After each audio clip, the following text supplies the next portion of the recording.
Hi, I am Sanjay Patel. In this lecture, we are going to continue with some more problems of ratio and root test for convergence and divergence of infinite series. We have already solved 4 problems in our previous lecture. Let us go for the next example, number 5. So consider the series sigma 3 raised to n upon n square. Okay. So for this, we have sigma an is sigma 3 raised to n upon n square. So this will solve by the Cauchy's root test because we have n in the power of this 3. So it will be easy if you take the nth root and this n will be removed. And I will also show you that this can be also solved by the ratio test. So it is not a rigid rule, but whatever the test you find easy by observation, you can apply that test. So let us first consider, so let me call it method 1 by Cauchy's root test using root test. So root test will be easier here. So in this case, we have an is 3 raised to n upon n square. Okay. So limit of this an as limit of nth root of this an, that is n raised to 1 upon n, will be limit n tends to infinity 3 raised to n upon n square, this whole raised to 1 upon n. So if you simplify, what you will get is this 3 raised to n raised to 1 upon n is only 3, and this n square raised to 1 upon n you can write as n raised to 1 upon n and raised to 2. Okay. And it is now easy, you know this formula of the limit of nth root of n, that is 1 always. So as n tends to infinity, the denominator tends to 1. Okay. Because we have this result which we have mentioned in our first or second video, that is limit n tends to infinity, nth root of n is always 1. So I am using this formula. So this is equal to 3, and 3 is say greater than 1, and therefore sigma an is divergent by the root test. And here L is equal to 3 is greater than 1. Now let us do the same problem using the ratio test. So method 2.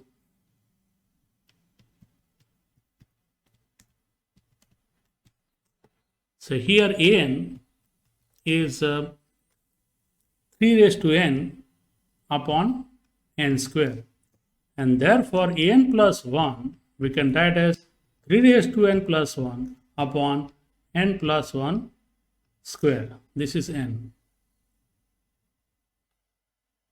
Okay.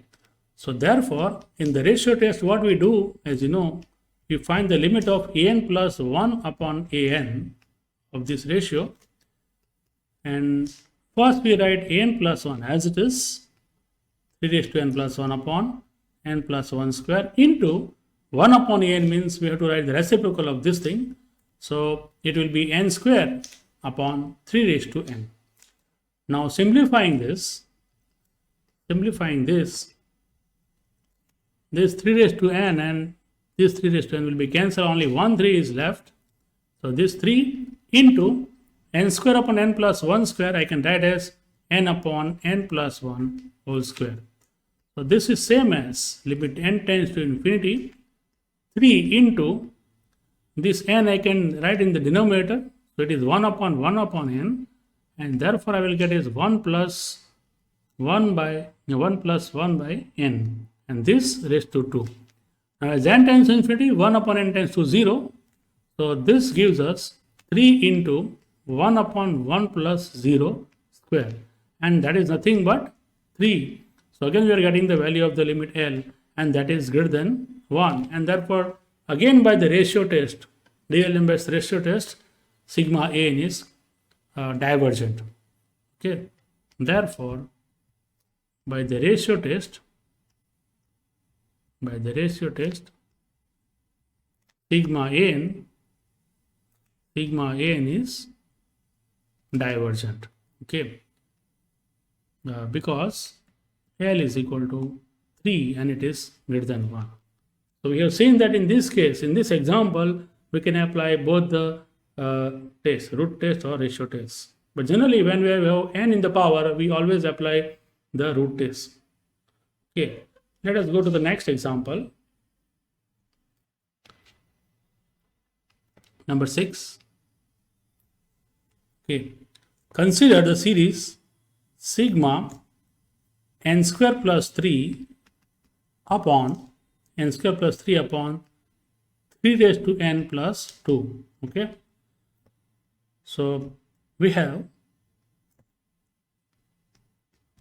sigma n is equal to sigma n square plus 3 upon 3 raised to n plus 2. Okay, so therefore the nth term is n square plus 3 upon 3 raised to n plus 2. Now, even though here n is in the power, okay, if you take the nth root of this an, means this raised to 1 upon n, then we will have the term like 3 raised to n plus 2 raised to 1 upon n, whose limit we cannot find easily. So let us try to apply the ratio test instead of applying the root test. And for the ratio test, we need to find the n plus 1th term also, that is an plus 1. So replacing n by n plus 1 everywhere, so we'll get n plus 1 square plus 3 upon 3 raised to n plus 1 plus 2.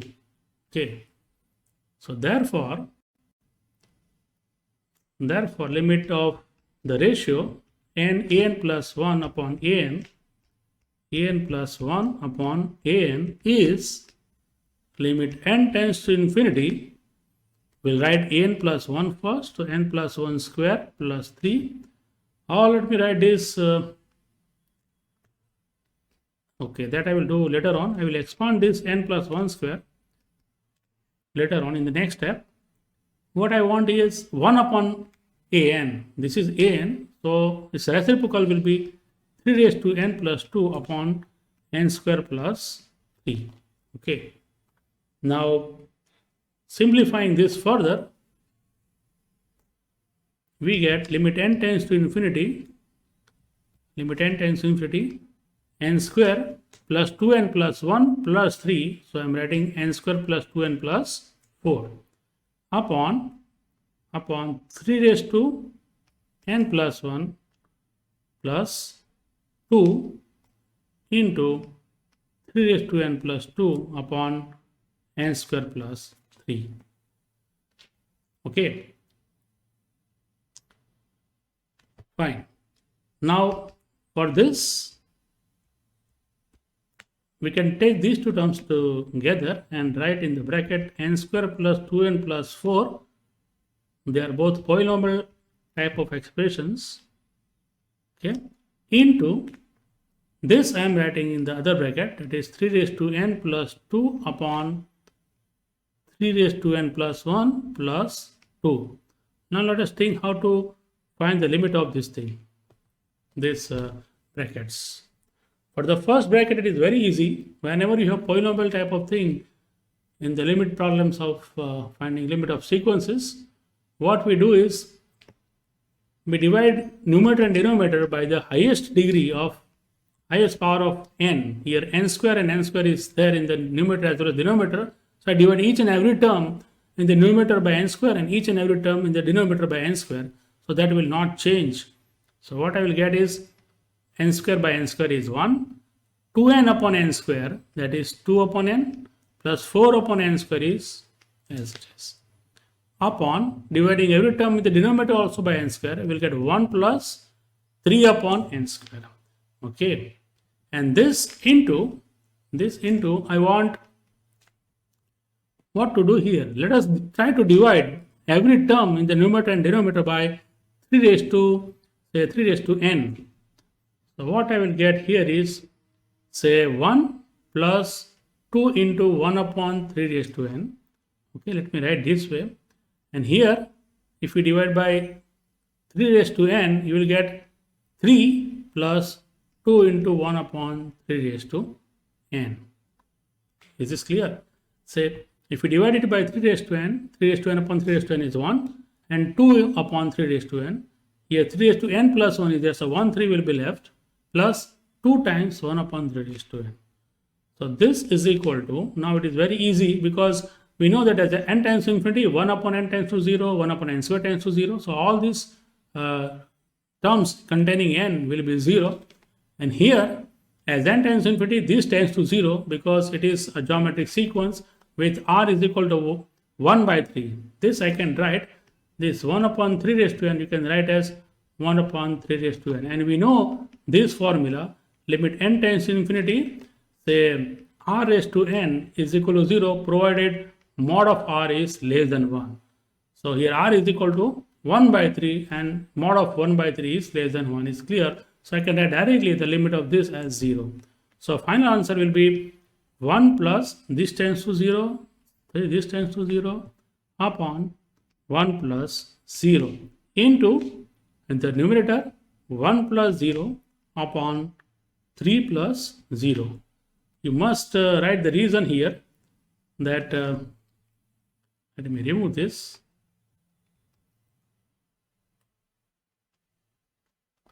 You must write the reason why this 1 upon 3 raised to n, because limit n tends to infinity, r raised to n is equal to 0 if mod of r is less than 1.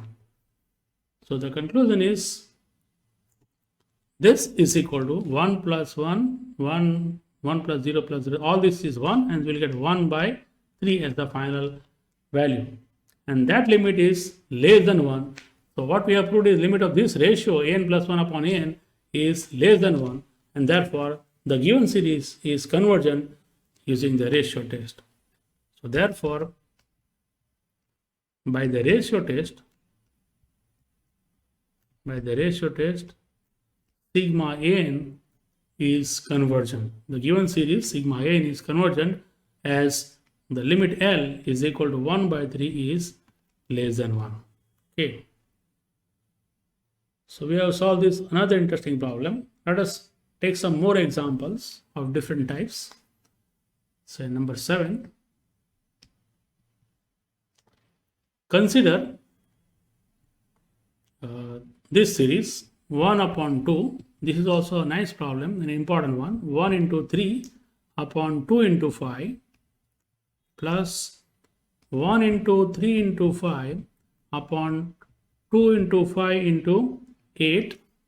Okay, just observe these terms 1, 3, 5, 7. So we are writing odd numbers in the numerator, and in the denominator we have arithmetic sequence with the difference 2, or sorry, rather 3. 2 plus 3, 5, 5 plus 3, 8. So next time will be 11, and so on. Okay, let us solve this. So first we must think of what is an. So here sigma an, n is equal to 1 to infinity. We must write this as sigma an. See, in the first term we have only one number. In the second term we have two numbers. In the third term we have three numbers in the numerator and denominator also. So in the nth term we'll have n numbers starting with 1, 3, 5, 7 up to the last odd number, nth odd number. So 1 into 3 into 5 into 7 dot dot dot up to the nth odd number is 2n minus 1. This upon, in the denominator we have arithmetic sequence whose first term is 2 and the difference is say 2, then 2 plus 3 is 5, 5 plus 3 is 8. So what is the general term here? The nth term or the nth number in this product is given by, as the difference is 3, so 3n, and we want first term as 2, so 3n minus 1. So when you put n is equal to 1 in this, 3 into 1 minus 1, that is 2. When you put n is equal to 2, we'll get 3 to the 6 minus 1 is equal to 5. So we'll get this term. So denominator is a product of n numbers in the arithmetic sequence whose general term is 3n minus 1.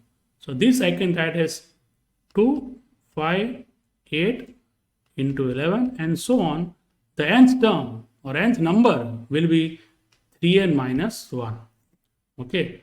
So this says your an is 1 into 3 into 5 up to 2n minus 1 in the numerator, and denominator is 2 into 5 into 8 dot dot up to 3n minus 1. And therefore, what is an plus 1? So it is 1 into 3 into 5, 2n minus 1 is there, and then when you put n is equal to n plus 1, 2n plus 1 minus 1 is 2n plus 2 minus 1, that is 2n plus 1. Okay, so I am writing the previous term also. In the denominator, what you will get is 2 into 5 into 8 up to say 3n minus 1 is the last but one term into, next we put n is equal to n plus 1 here. So 3 into n plus 1 minus 1, that is 3n plus 3 minus 1, that is 3n plus 2. So I must write 3n plus 2. Okay. See, there are n plus 1 terms or numbers in the numerator and n plus 1 numbers in the denominator. And this is the nth number. So first we find the ratio here because it is a long expression. Instead of doing it directly, let us find the ratio separately. So when you take the ratio of these two, everything will be cancelled. Okay.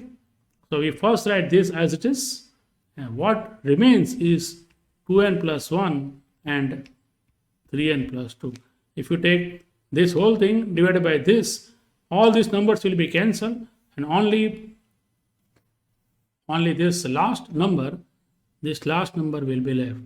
This number will be left, and this number will be in the denominator. So we get 2n plus 1 upon 3n plus 2. Now we can take the limit of this as n tends to infinity.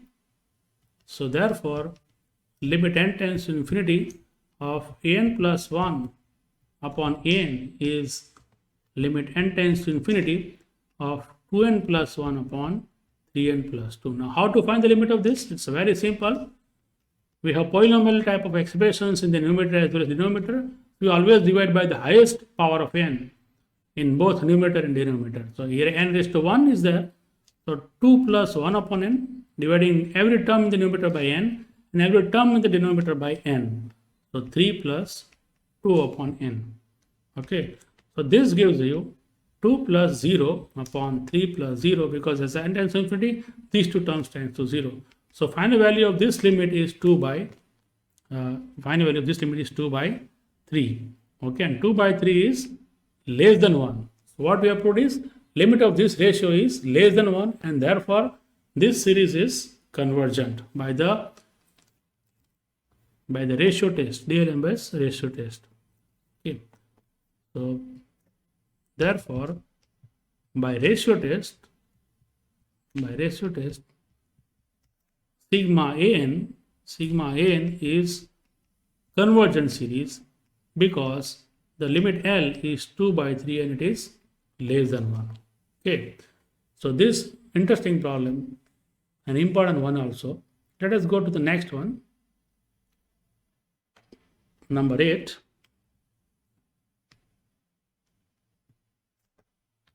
So problem number 8.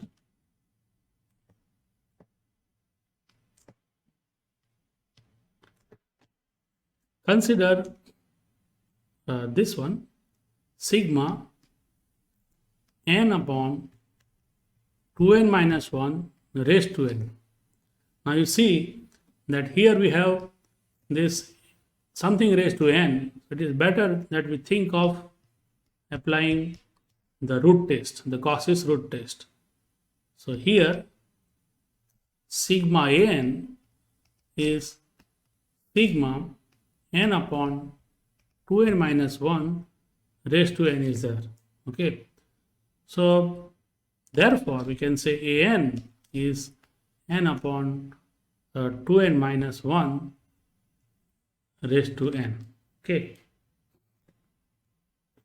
Thus, if you take the limit of the nth root of an, that is limit n tends to infinity an raised to 1 upon n, what you will get is limit n tends to infinity, this raised to 1 upon n upon 2n minus 1 raised to n, and this whole raised to 1 upon n. So this will be cancelled, and what you will be left with is limit n tends to infinity n upon 2n minus 1. And you know how to find the limit of this.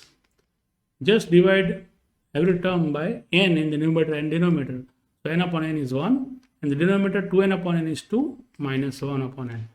So this tends to 1 upon 2 minus 0, because n tends to infinity, 1 upon 10 n tends to 0. So value of this limit is 1 by 2, it is again less than 1.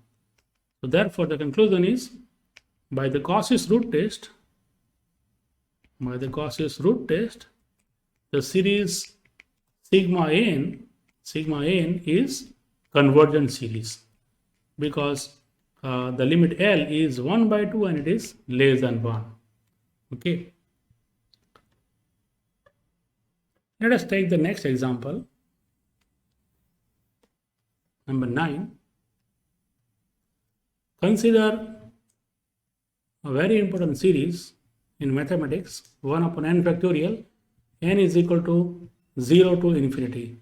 This you can write as 1 upon 0 factorial, that is 1 upon 1 factorial, then 1 upon 2 factorial, plus 1 upon 3 factorial, and so on. Okay. And let us discuss the convergence of this. So here, instead of considering the sigma n equal to 0 to infinity, we can also take sigma n is equal to 1 to infinity, omitting the first term, so that you can write the an very easily.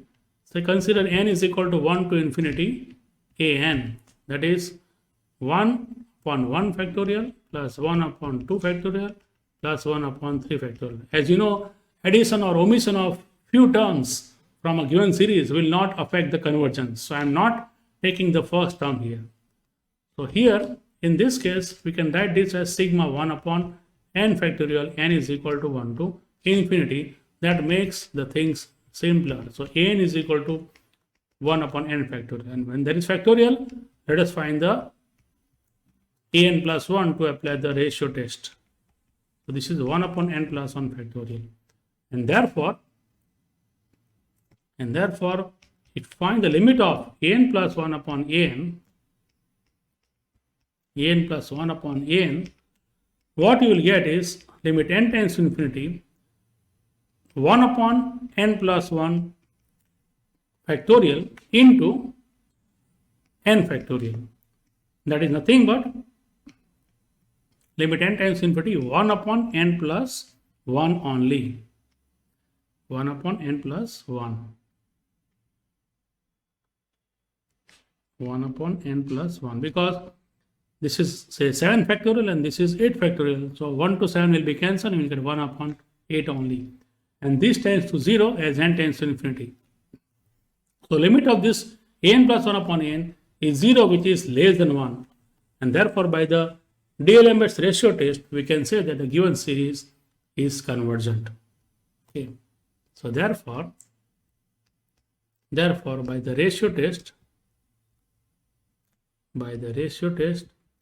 sigma an is convergent, because L is equal to 0 is less than 1. Okay. Now what is the interesting thing and important thing about this series is this series limit is defined as, just an extra thing we are writing here, the limit of this series exists and it is defined as, means this series is convergent. The series sigma 1 upon n factorial, n is equal to 0 to infinity is convergent, and whatever the sum is, and whatever the sum of this series is denoted by the number e, it is actually the number e, is convergent, and its sum is the number e, So we can write E is equal to sigma 1 upon n factorial n equal to 0 to infinity. So this also gives you the information about the irrational number e, which is defined as the sum of this convergence series. Okay, we can also prove by definition that the sigma 1 upon n factorial is convergent, but that requires some mathematical treatment, and for that you have to show that the sequence of partial sum Sn is convergent. Okay, and that you can understand from our analysis course. So the last problem now I'm going to take is number 10. That is also another type of interesting problem. So consider 1 plus 3 by 2 into x plus 5 by 2 square into x square plus 7 by 2 cube into x cube and so on.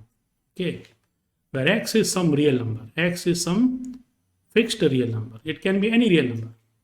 So for which values of x this series is convergent? If you put some x equals to 1, you will get x plus 3 by 2 plus 5 by 2 square plus 7 by 2 cube and so on. If you put x equal to 7, you will get some other series. And for each value of x, we want to discuss whether this series is convergent or not. So first of all, let us write down the general term here. Here sigma an is equal to sigma. You observe the different terms. The first term is 1, second term is 3, then 5 in the numerator. So first number I can write as 1. The first term 1 I can think as 1 upon that first numerator is 1 and denominator is again 1. So that I can write as 2 raised to 0, which is 1, and into there is no x, so I can write x is to 0.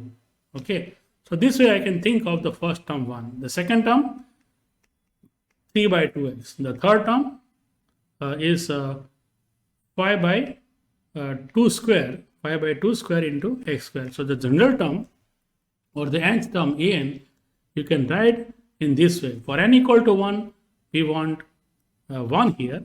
So I will write 1, and then for n equal to 2, we want 3. So it is a sequence of odd numbers in the numerator. So I will write for n is equal to 1, 2n minus 1 for numerator. And for the denominator, it is 2 raised to 0, 2 raised to 1, 2 square. So 2 raised to n minus 1, because we are starting with n is equal to 1 to infinity. You can verify. If you put n equal to 1, you will get 2 raised to 0. If you put n equal to 1 here, you will get 2 into 1 minus 1 is 1 into x raised to n minus 1. For n equal to 1, we have x raised to 0. Okay, so this is a series sigma n is equal to 1 to infinity. So what is an here? An is 2n minus 1 upon 2 raised to n minus 1 into x raised to n minus 1. And therefore, if you want to write the n plus 1th term, because we are going to use the ratio test. So what is the n plus 1? It is 2 into n plus 1 minus 1. It is 2n plus 1 upon 2 raised to n plus 1 minus 1 is 2 raised to n. Just replace n by n plus 1 and simplify. You will get this thing. Here x raised to n plus 1 minus 1 is simply x raised to n. So this will be the n plus 1th term. And therefore, the limit of the ratio, let us find the ratio first. So an plus 1 upon an, that is 2n plus 1 upon 2 raised to n into x raised to n, into x raised to n, into 1 upon an, that is reciprocal of this. So it is 2 raised to n minus 1 upon 2n minus 1 into 1 upon x raised to n minus 1. Okay. And that implies an plus 1 upon an is equal to what we get here, 2n plus 1 upon 2n minus 1, 2n plus 1 upon 2n minus 1. I am collecting these two terms, and then if you simplify this, if you simplify this 2 raised to n minus 1, this will be cancelled, and what we'll get is 2 raised to minus 1. And here if you simplify this, then x raised to n will be cancelled. You get 1 upon x raised to minus 1. So this we can write as 2n plus 1 upon 2n minus 1, okay, into x by 2. This is 1 upon 2 and this is x. Here we are assuming that x is not 0, so that there is no problem in dividing by x. Okay. So therefore, limit as n tends to infinity of an plus 1 upon an is limit n tends to infinity of this thing, 2n plus 1 upon 2n minus 1, this into x by 2. Okay. This is equal to limit n tends to infinity, dividing numerator and denominator by n. So this is 2 plus 1 upon n upon 2 minus 1 upon n into x by 2. Okay. So taking the limit as n tends to infinity, you will get 2 plus 0 upon 2 minus 0 into x by 2. Okay. So this gives you the limit of n plus 1 upon n is equal to simply x by 2. Now what is x? It is some real number. X is a real number. So we don't know what is the value of x. So this limit depends on the value of x.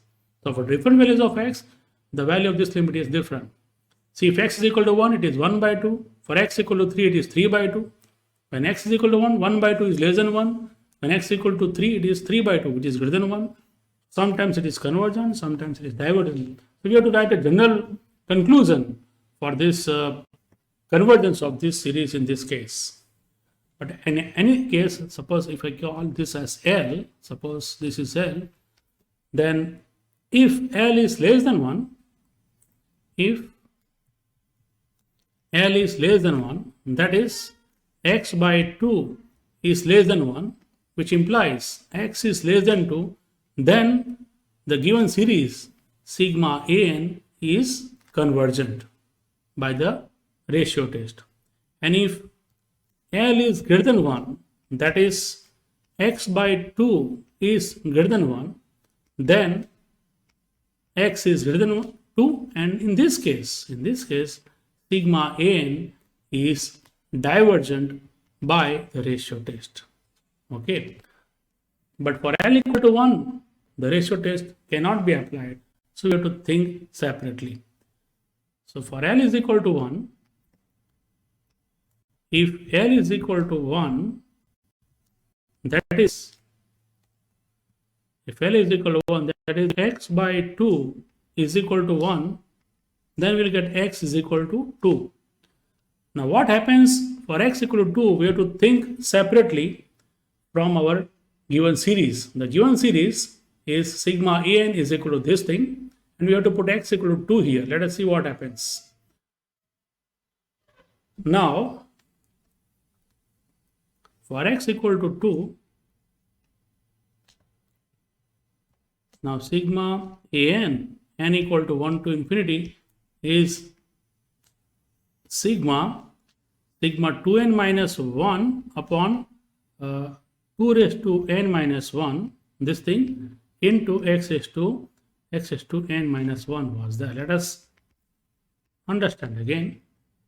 I will show you what is an. An is 2n minus 1 upon 2 raised to n minus 1 into x raised to n minus 1. So I am writing sigma an is this. And for x equal to 2, okay, for x is equal to 2, we get sigma an is equal to sigma 2n minus 1 upon 2 raised to n minus 1 into, putting x equal to 2 here, 2 raised to n minus 1. So what you will get is, this will be cancelled. And you will get simply sigma an as sigma 2n minus 1. Okay. And we can say that limit n tends to infinity, nth term an, that is limit n tends to infinity of 2n minus 1. This tends to infinity. Okay, as n tends to infinity, 2n minus 1 tends to infinity. So we can say that this limit of the nth term of the sequence is not 0. This limit is not 0, and therefore sigma an is divergent in this case. By our first theorem, we know if sigma n is convergent, the limit of n is 0. But if limit of n is not 0, then sigma n is not convergent, means it is divergent. Okay, so this we are writing by that theorem. So by a theorem. Okay, so the conclusion is for x equal to 2, it is what? It is divergent. What we have proved earlier, for x greater than 2 also it is divergent. So the series is divergent for x greater than or equal to 2 and convergent for x less than 2. So the final answer for this is thus the given series sigma 2n minus 1 upon 2 raised to n minus 1 into x raised to n minus 1 when is equal to 1 to infinity is convergent if x is less than 2 and divergent if x is greater than or equal to 2. So we have discussed so many different types of examples to have a good idea about the convergence and divergence of the infinite series. Okay, so in the next lecture we are going to discuss to more a test for some special series, and then we'll discuss the problems based on those two special tests. Till then,